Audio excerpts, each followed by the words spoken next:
wait just a second and make sure this thing is working. Oh, there we go. Alright.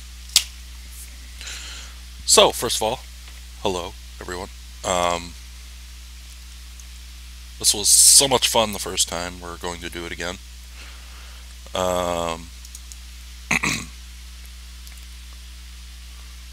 Tweeted the link. Alright. So, for those who weren't here or weren't paying attention or whatever, last week I'm going to basically we're going to talk about sports for however long I feel like, basically. I don't have, well, we'll get into what's going on. Why am I dropping frames? I lowered my encoding, so that might be why.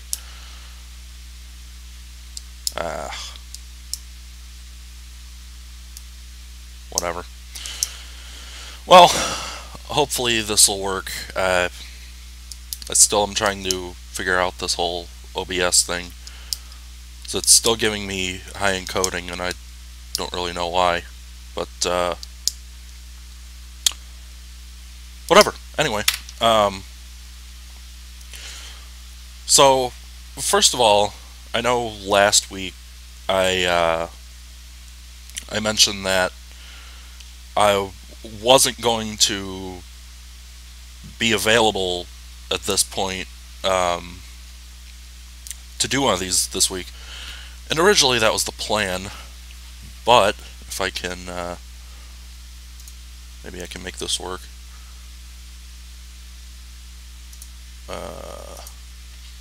Yeah, it's like pouring rain right now and 49 degrees, so I wasn't real keen on going and tailgating in this, so I didn't.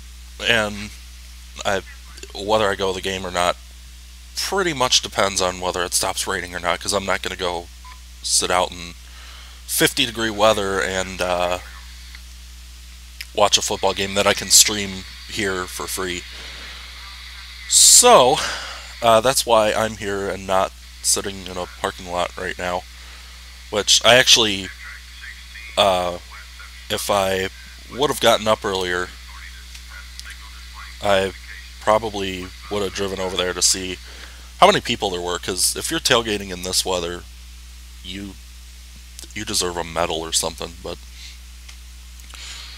I didn't, and we're here, and the game's at 1, so I don't anticipate going much over an hour, so it shouldn't be an issue, but anyway, let's go right into it. I know I've been having a lot of problems with, before we go any further, if you want to talk to me, do anything, I do keep an eye on the chat. I have that on my screen. I have Twitter on my other computer, so tweet at me, put it in the chat, whatever. I'm sure, Mason, if you're watching, you're probably going to spam the chat nonstop, so enjoy that. Like I said, I did change a couple settings this week, so if the stream looks choppy or whatever, let me know. And also, I'd like to remind, well, whoever's watching, I don't know, that there is a bit of a delay on the chat, so I won't answer your question right away, or acknowledge it, even. That's just how the software works. I don't control that. And also, this cord here, this is my microphone cord, I don't know why, but it got like wrapped around some stuff, and it's really awkward. So if you see me pulling on it, it's because I can't move. Anyway, before we go any further, I wanted to go through. I started out this way last week. I'm going to do it again this week. Uh, Three things that I'm watching this weekend, and I expanded it a little bit to the whole weekend and not just Saturday. First of all, there is not a whole lot of real great football games this week. It's just how it worked out. Um, there's only one today anyway. I didn't look at Thursday and Friday. There's only one NCAA game that I could find that had two top 25 teams, and that was Notre Dame and Temple. That's at 7 on ABC. And again, for those who didn't watch last week, um, all my times are in Central because no one cares about the other time zones. Um, oh man, what was I saying? So Notre Dame. I'm not a Notre Dame fan. I never will be. I I'll leave it at that. But that should be a good game, especially since it's at Temple. That's why that's not an NDC game,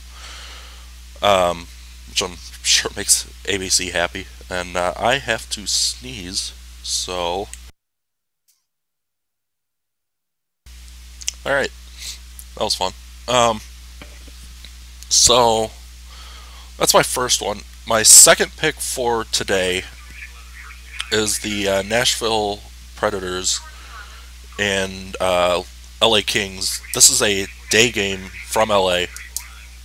If you get NHL Center Ice or use illegal streams, you'll be able to watch it. The Predators, I don't think are as good of a team as they're playing, which I've said that I believe the last two seasons now, and I've been right. Um, they they always come off to this hot start, and then towards the end of the year, for whatever reason, um, they just fall off. And there's various reasons for that. Rene a couple of years ago was hurt. I know. Um, Last year they just didn't play that well towards the end. They finished hot, and then played the Hawks in the first round, and really didn't do all that much past like game 4 or so. Uh, Actually, I take that back. Game 5, if I remember right, Nashville came out and looked pretty good.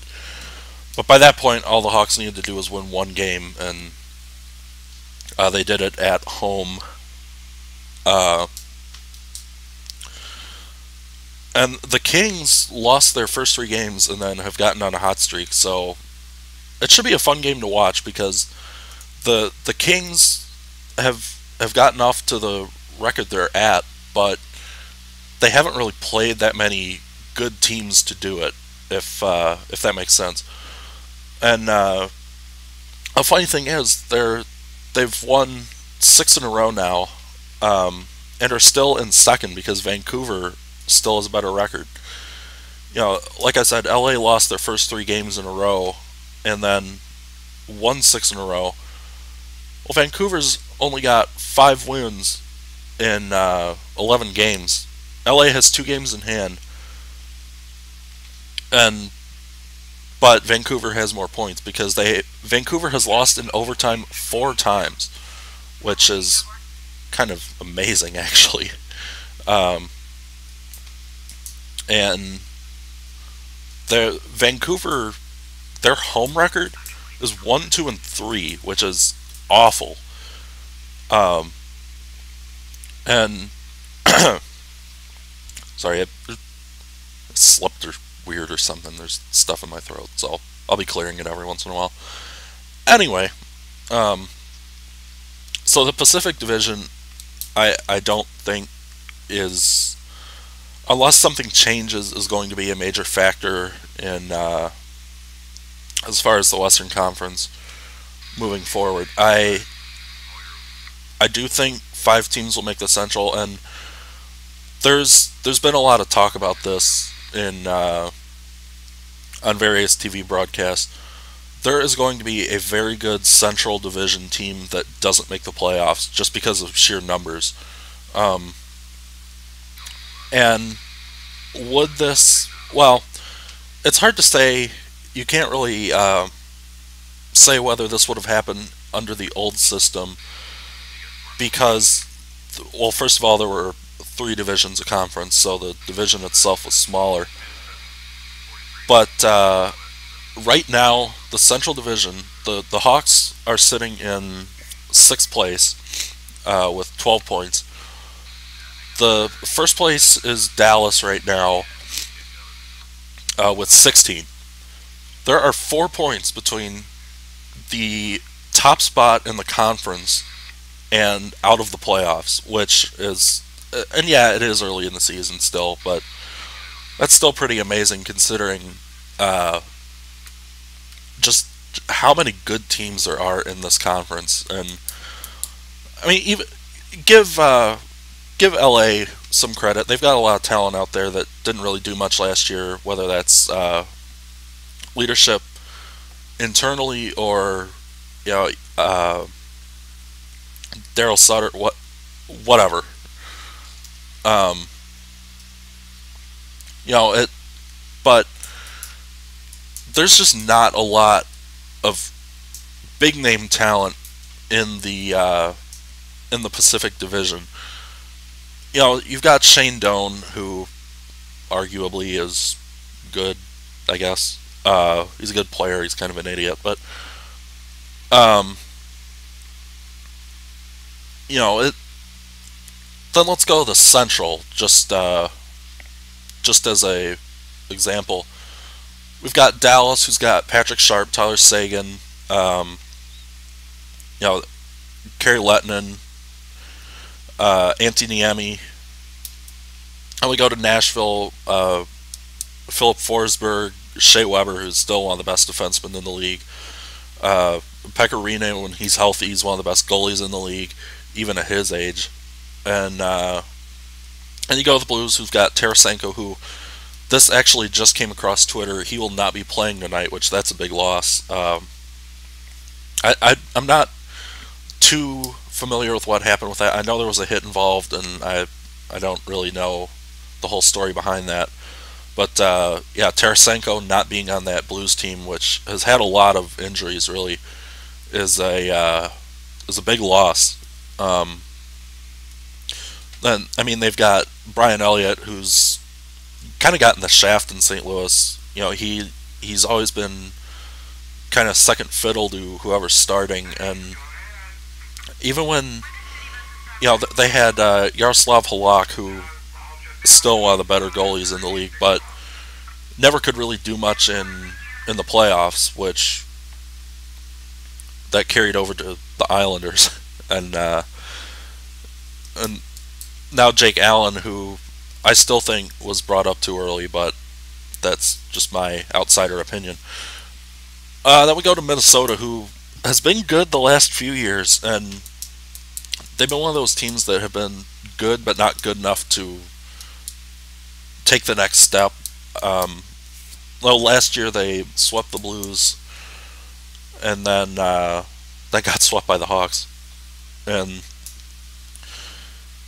this team has slowly added a lot of pieces that have made them a really good team. And I think the biggest weakness with the Wild is the goaltending, because Devin Dubnyk is not that good of a goaltender. But if he has the right defense in front of him, he could be, if that makes sense. And last night the Wild beat the Hawks 5-4. I watched most of the game. The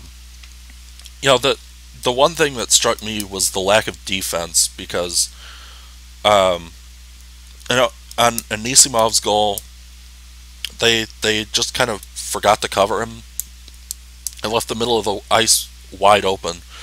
And I think, was it Gustafsson that made a nice pass from the defensive zone up to the blue line, And my first thought was, where's the defense? Because no one was there, and you know, I could see giving up the middle of the ice if the wingers are along the sides, but they weren't.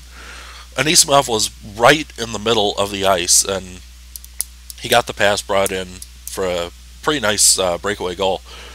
But I don't know. The defense on that team needs to step up, um, and who knows? This might be the year that they finally figure it out. And if not, then I don't know how much longer Mikey O is going to be there. Honestly, if they don't figure it out this year. So moving on, then we've got Winnipeg, who this if I had to pick which team missed, I would probably pick Winnipeg. They just don't have, aside from Andrew Ladd and Dustin Byfuglien, really, they just don't have that experience in that high level experience in the playoffs. And even then, Ladd has won 2 cups, so I'll give him that. But Byfuglien really, except in 2010, wasn't really that much of a playoff player. And even in 2010, I know he had a big series against Vancouver and San Jose, and I don't remember if he had any in the final, but we'll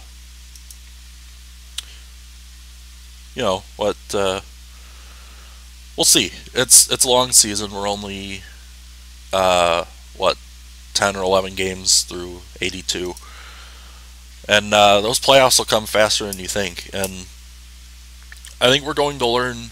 Oh, and then sorry, the Hawks are in 6th, like I said, with no defense. Their defense is absolutely atrocious. Rundblad has been terrible. Svedberg hasn't been that great either.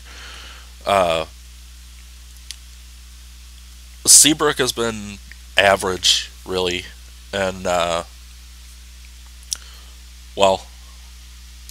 Hjalmarsson's been he had a couple bad plays last night, and that's pretty much it. I mean, but we'll go into that later. And then Colorado, who really not surprising at all, is in the bottom of the Central, and that's just not a good team. I mean, Patrick Waugh 2 years ago, they made a run and won the Central, but even that year, that team was not that good. I kind of thought it was all luck, and they lost in the first round. So let's that was 2 years ago. I was trying to remember here. How about Anaheim, though? Let's I want to go into that a little bit. Anaheim is probably one of the bigger surprises this year as far as teams towards the bottom. And I know you could argue that Columbus was picked by a lot of people to at least make the playoffs this year, and they are 2-9, but in that division, they probably could make it as a wild card, but it's going to take a lot of work. But Anaheim has a lot of big name talent, and they've got they're 1-7-2 right now, and they just aren't playing well. They haven't won a road game and only have 1 point in 6 of them. They haven't won a shootout.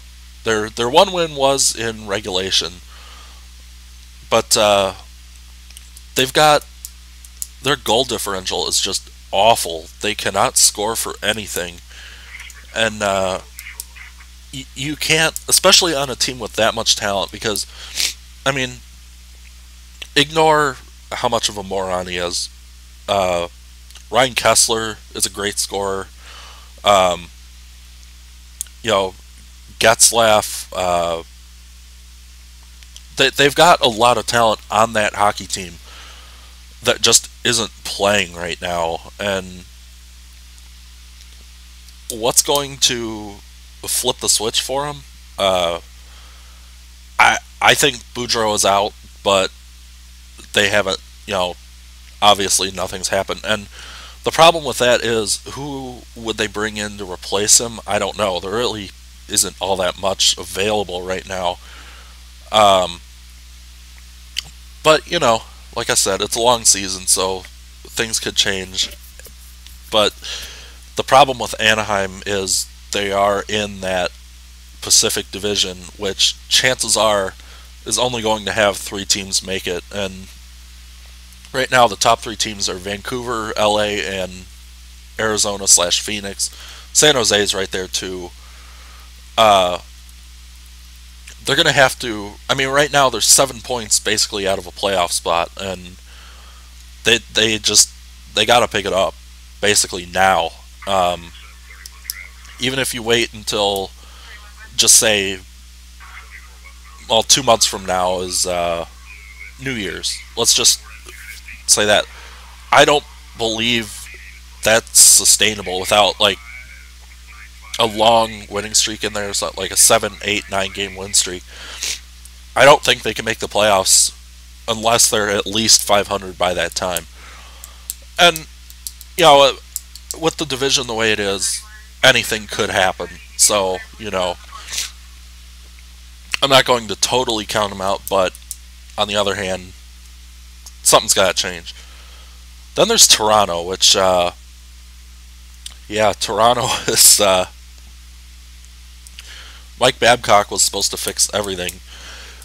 How's that going? They haven't won they haven't won a home game yet.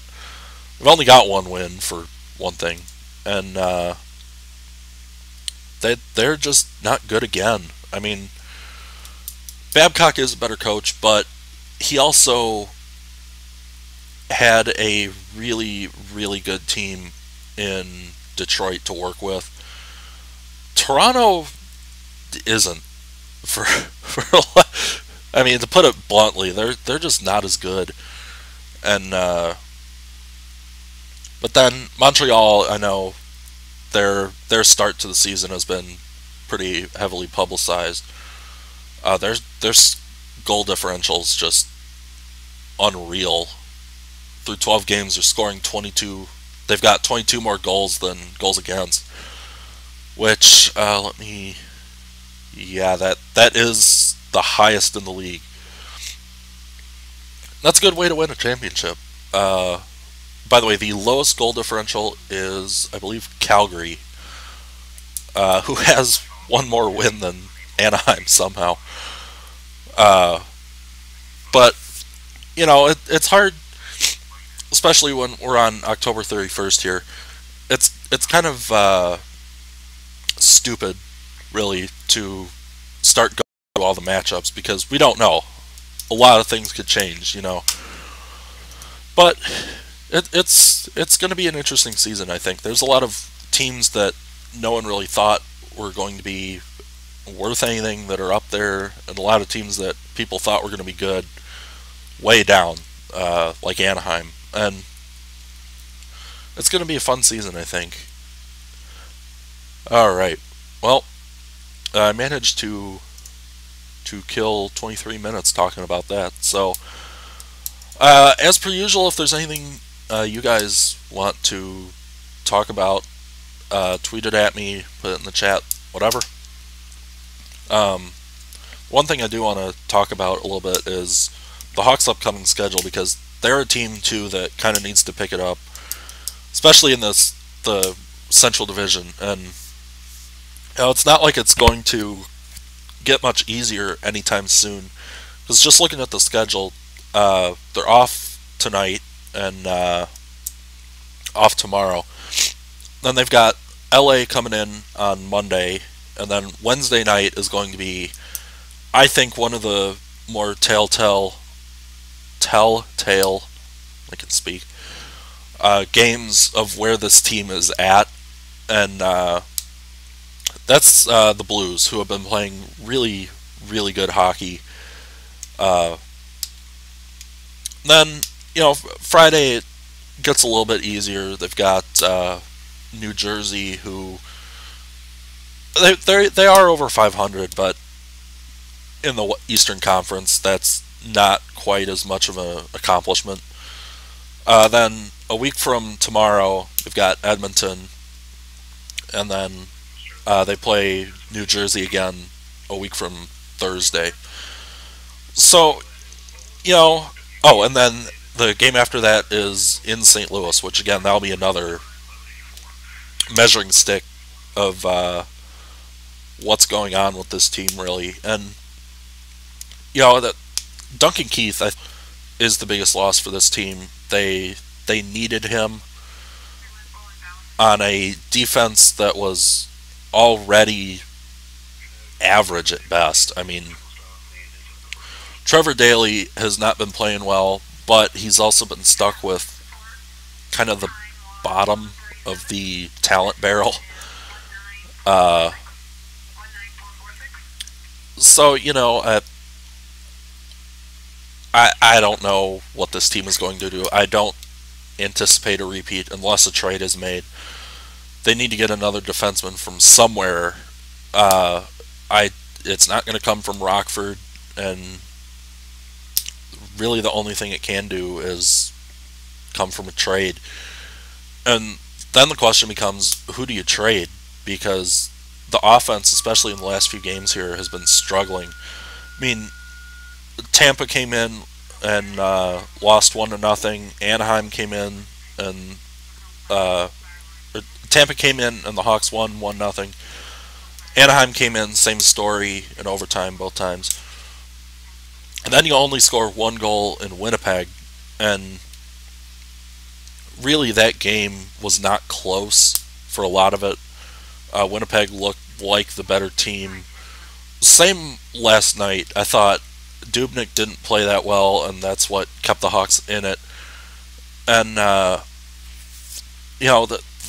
offense did finally manage to score 4 goals, but the defense gave up 5, and that's a problem. I mean, pretty obviously. Although I will say the first goal, I still am not even sure how it went in, because there's no human way that a shot from that angle should go in. Although I said the same thing about the second Taves goal in Game 5 against Anaheim, and that went in. So, like I said, it will be an interesting time going into the circus trip. And then we got the circus trip as usual. We got Edmonton, Calgary, Vancouver, then San Jose the night before Thanksgiving, Anaheim on Black Friday, the traditional Black Friday loss in Anaheim, and then LA on Saturday, which that schedule has been pretty much like that as long as I can remember. And then December they've got a lot of games, and January got a lot of games. So there's a lot of games in there that they're going to have to win if they have any hope of making a playoff run. And I'm not sure this year when the trade deadline is, but I can look that up.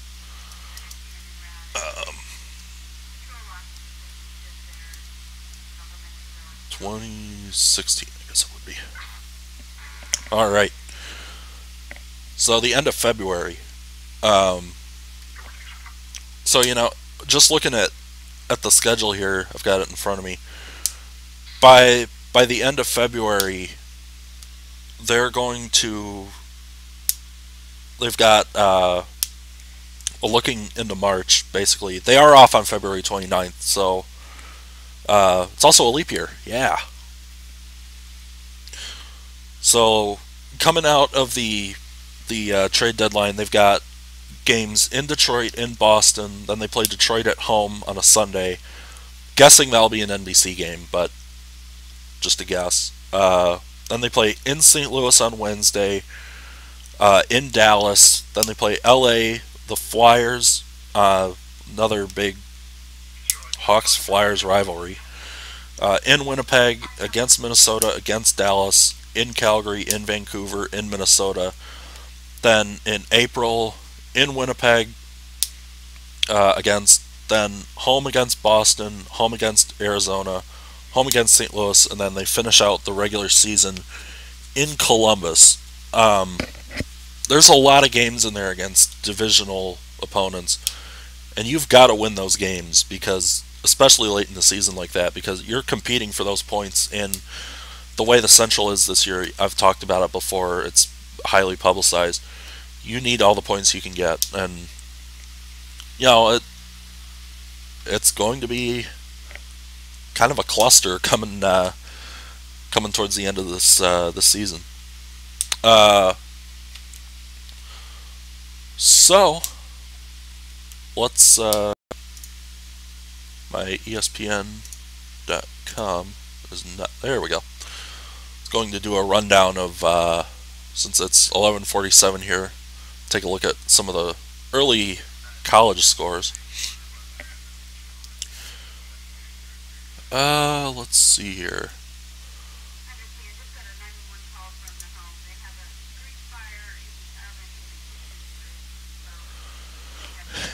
I'm just looking outside. It does not appear to be raining anymore.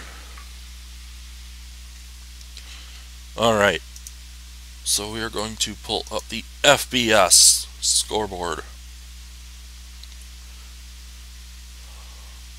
There were not that many great early games this week. Alright. So Western Kentucky is up on Old Dominion 10-3. That one is starting the second quarter. Cincinnati up on Central Florida 21-0. That one just kicked off the second quarter. South Florida and Navy are tied 10-10. After one quarter, it's 12-0 Penn State. Not really sure how you get 12, but it's either 4 field goals or, let's see, a touchdown, a field goal, and a safety. Purdue is up on Nebraska 14-9. That one is on a PAT, so that one should be 14-10. Let's see, Wisconsin's up on Rutgers 10-3. Auburn up on Ole Miss 10-3. South Carolina, Texas A&M 7-7 in the second quarter. Florida State 14, Syracuse 7 after a quarter. Just gonna skip some of these. USC and Cal play today. That should be a good game. And let's see, that is all. Oh, Virginia Tech is up 7-0 on Boston College, and that is what we've got going on right now. Trying to remember off the top of my head. I believe Western plays Youngstown State today, which, we were in the top 25 last week, and then we lost at ISU, and now we aren't. So just looking through the FCS schedule here. Going to pull up the Missouri Valley schedule. There we go. Indiana State plays ISU, which ISU should destroy them. Youngstown State is in at Western. South Dakota, Northern Iowa. Northern Iowa's not that good this year. North Dakota State's lost 2 games, which that's unbelievable. They play Southern, who, South Dakota State, Missouri State, So, one thing, I do want to, before we go any further, I want to make my picks for the NFL this week. I believe they do this on the Fox pregame. I don't know if they do it on CBS, but I want to make a pick for a lock and then one for an upset.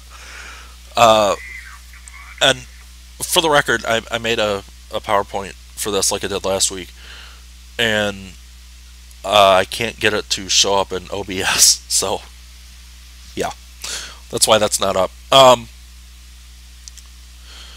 So my pick for a lock is the Atlanta Falcons. They play Tampa Bay Buccaneers at home. The line on that is the Falcons by 7, and the total's 48.5 on that. I just don't see the Buccaneers beating the Falcons at home, and I would actually go under on that game. And then my upset is I looked at the lines this morning, and I was a little surprised that the line on this was as high as it was. The Seahawks at Cowboys. Seahawks are favored by 5. I'd take the Cowboys in this. The Seahawks have not been playing good. They lost at home to Carolina, and they really didn't look that good against the Bears either. And anything can happen. There's that whole thing about any given Sunday, but you know what? Anyway, I take the Cowboys in the game. A total of 41 on this game. I would take the over, just because these two offenses have a lot of power, and it should be a good game though. So let's before we go any further, I was going to go into a little bit what happened in the NASCAR race last week, but it's I can't really explain it, so I'm not really sure how I'd be able to on here. The end of that race was a little bit confusing, and by a little bit, I mean I have no clue what happened. But I don't have to, I guess, as long as someone knows. I'm just pulling up the radar here, determining whether or not I'm going to the game today. Because there's a chance of rain here basically up until game time. So I could go late too, but we'll see. Alright, well, what else did I want to go into? I know the Mets won last night. I haven't really been paying that close of attention to what's going on in the World Series, so I really don't care. I know I wanted the Blue Jays to win, and they didn't, so I stopped caring. So I don't know, and we're up to about 40 minutes here. This week, NASCAR's in Martinsville, which that should be interesting. And I don't know. There's a lot going on this week. But I think we're going to wrap it up here, because there's not a lot going on. I need to eat. What time? Well, it's almost noon now.